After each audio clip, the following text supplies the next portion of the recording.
Release the JJ cut is trending. Spoilers ahead for Rise of Skywalker if you haven't seen it. Rumors are floating around that a significant amount of scenes, supposedly 40 minutes worth, apparently was cut from the finished film. And there might even be a version including some of these scenes that may be released in theaters. In an article from IndieWire, it talks about this extra footage and says that an anonymous Reddit user post alleged that there was significant studio meddling that led to this call to release the JJ cut. Is there anything to this rumor? It's really hard for me to believe that footage necessary to the film's story was cut in order to save time or to be less polarizing for the fan base. Now, I'm sure there were definitely a lot of scenes left on the cutting room floor. That's normal in any production. As much as I love the idea that there is a version of this film that I would actually like, I don't believe it exists. It doesn't seem at all like the Justice League situation with Joss Whedon picking up where Zack Snyder left off. And the scenes Dominic Monaghan mentioned in a recent interview with The Hollywood Reporter seem to be insignificant to the overall plot, as he only mentioned shots from the final battle regarding his character Kelly Marie Tran and Billy Lords. There's also much speculation about other possible scenes that were cut out. For example, there could have been a scene where Finn reveals to Rey that he's Force sensitive. There's also rumors about the scene at the end. Rumor mill says there was an actual visual manifestation of the Jedi Force ghosts that were filmed and then left out. I doubt that actually happened, but honestly, it wouldn't surprise me if it did, because it might have taken attention away from Rey at that moment. Their choice to downplay the role of legacy characters in order to give the new characters the spotlight has been confirmed by writers that worked on this trilogy, such as Michael Arndt. But even all those scenes couldn't have taken very long, and I doubt would have affected the main plot of the movie all that much. But the main reason I find it hard to believe this JJ cut rumor is because the speculation seems to stem from comments made from film editors presenting excuses for why the film was not well received, stating that they had 3 months less to work on the film, and Kathleen Kennedy and Disney Studios were breathing down their necks and that they had to edit scenes while on set.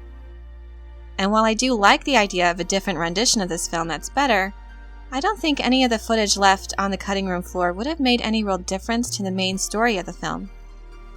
Marianne Brandon, one of the editors for the film, said the team went back and forth on whether or not to include the kiss at the end between Kylo and Rey, saying that once they were to that point in the film, the movie would tell them whether or not to include it. But whether or not it was included, Ben's fate would have been the same, kiss or not. And co-writer Chris Terrio recently told The Wrap about footage of General Leia that didn't make it into the final film. He says, "There is more stuff out there from Rise of Skywalker. It may be on deleted scenes or something, but there are things that didn't quite make it in. In fact, 1 or 2 scenes I really liked that didn't make it in, but to keep the film moving, I totally understand the reasons why those things were cut. But there are certainly other glimpses of Carrie that didn't make it." Well, in the leaks from Jedi Paxis, the scene with young Luke and Leia changed around a bit. First, it was shown in the beginning of the film, and then it was excluded altogether, and then they changed where in the film it would be presented. So that backs up the fact that they didn't know what to do with a lot of Carrie Fisher's footage, and that's understandable. There'd be some hesitancy there, and being in a rush decided not to include certain scenes. But none of these extra scenes seem polarizing to me. And the runtime for Avengers Endgame was 3 hours and 2 minutes. People don't have issues with movies of this length. Actually, it's mostly expected for films that end a saga. What's clear is there is definitely a blame game happening here. I would hope, though, that somewhere in this extra footage is information that would fill in all the gaping plot holes left in the movie. But there would definitely need to be more than 40 minutes worth of scenes to account for all of the unanswered questions left in this trilogy. Could this be true, though? We know there are extra scenes confirmed by the people that worked on it, but could there be extra footage that could possibly eliminate any lingering questions, or that would make the film better overall? Let's examine the plot holes and see if there could possibly be 40 minutes of movie here that could have filled in these gaps. Let's get into some wild speculation of possible additions that might solve some issues with the film. The biggest plot hole is, how is Emperor Palpatine back? Actually, most of the plot holes involve him in some way. When I first heard Palpatine's cackle back when the D23 trailer was released, I actually never even considered that he would be back in the flesh. I thought for sure it was a clone, or his essence preserved in some sort of holocron or secret hideout of his. And then maybe his lingering influence could have further empowered and corrupted either Kylo or one of the other Knights of Ren, and that's how we would get another big baddie. Never did I consider his physical body surviving the events of Return of the Jedi. Not only was he thrown down the reactor shaft of the Death Star itself, with an explosion resulting after that very long fall, the station was then blown to smithereens. An article from Inverse.com also discussed this, and brought out that ILM used a type of explosion effect called Praxis here, and this was first created for Star Trek The Undiscovered Country when the Klingon moon Praxis exploded, and there was this giant ring emanating from the exploding moon. George Lucas added this ring effect to the Death Star explosion to his '97 special edition of the film to specifically indicate that the station had been reduced to atoms. So, yes, I never considered his physical body to have survived this. I mean, yes, it's fiction, but that doesn't mean you have license to just do whatever you want without thinking about the impact it would have to what has already been established in the universe of Star Wars. I even considered that this was just simply a recording of Palpatine, made like another attempt to throw fans off, much like the image of Darkseid Rey.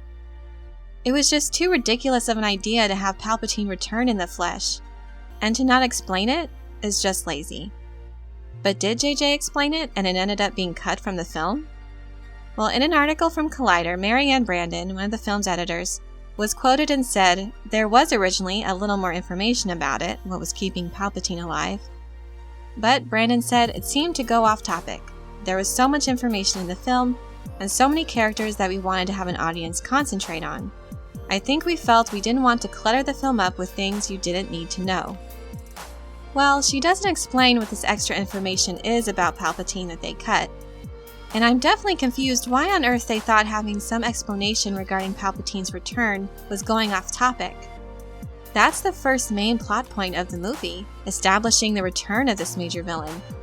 None of this makes sense to me.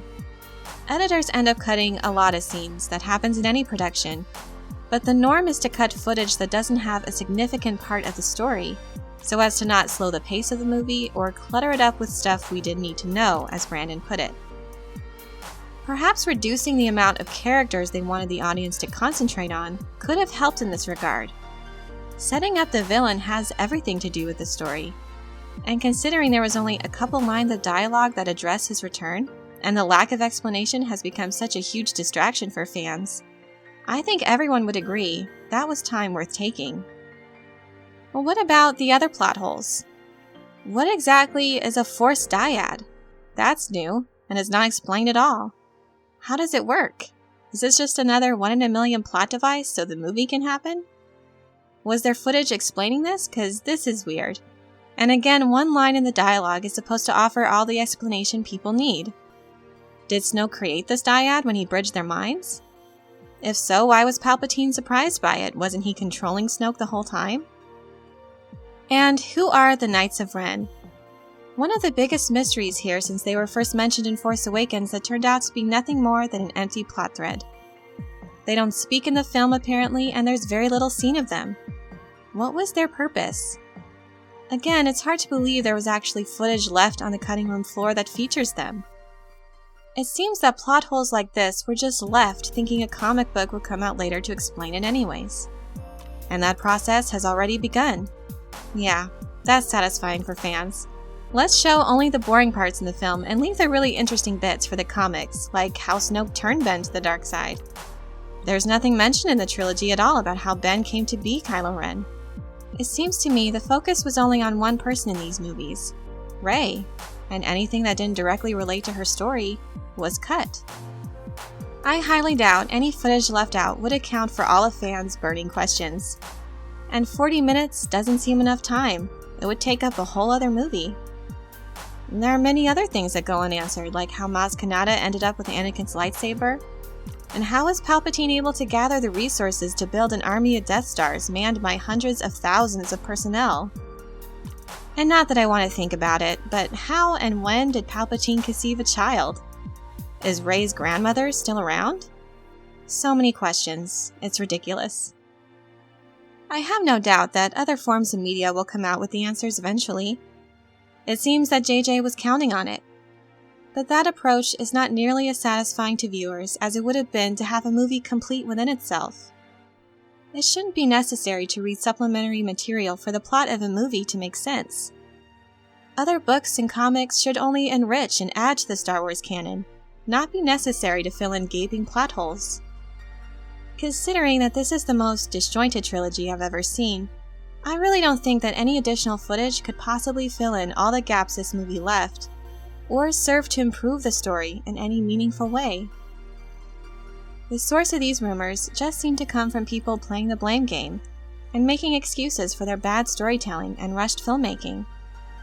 JJ Abrams and his team have just as much a share in this mess as Kathleen Kennedy and Bob Iger do. They need to stop making excuses and just accept responsibility for the product they created.